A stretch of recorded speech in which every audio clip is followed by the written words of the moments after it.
when we look at political orientation, it tends to fall on a natural curve. So that indicates to us there may be some processes of natural selection at work there. Can you explain what you mean when you say it falls on natural curves?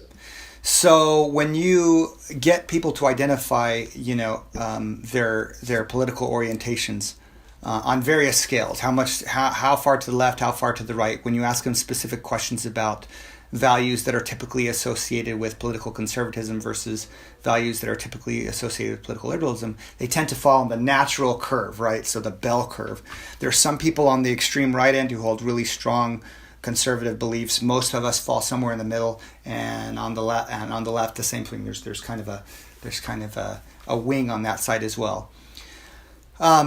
So that tells us that there are some natural processes at work there.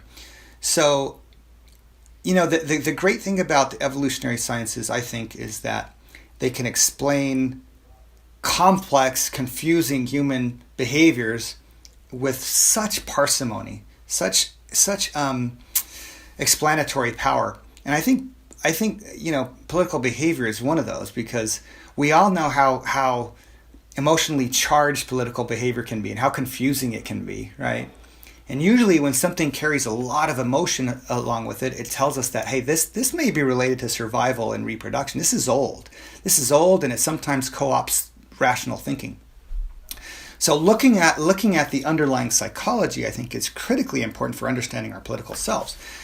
So one of the biggest predictors of political orientation is xenophobia versus xenophilia. So xenophobia is the extent, having a suspicion of outside people. And it doesn't have to be an outside race. It could be an outside political orientation. It could be an outside gender, sexual orientation. It could be an outside race. And on the opposite end of the spectrum is xenophilia, how much you are drawn to new cultures, drawn to people from the outside, more likely to speak a foreign language or travel to India or wherever, if you're not from India. So when we use those kinds of scales to predict political orientation, it maps on with a great deal of precision. So those on the extreme right, well, it's probably fairer to say those who endorse higher xenophobia tend to be more politically conservative, and the inverse for those who are highly xenophilic. So, and I think it's important to voice it that way because we had fears of outsiders eons before we had anything resembling modern day politics, right? So those with kind of an ingrained propensity to fear outsiders are more likely to be more politically conservative. And also fear of germs. When we look at fear of germs, it tends to map on in the same way. Those who are more politically conservative tend to fear germs more often.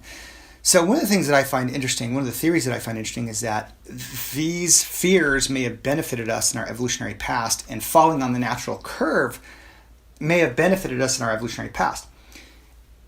In the days of our ancestors, we had nothing like antibiotics, hand wash, vaccines. So whole populations could get wiped out by something very simple like the common cold and certainly the flu. Well, who were the biggest vectors of disease in our evolutionary past? Outsiders were, right? Outsiders bringing in pathogens that we didn't have an immunity for.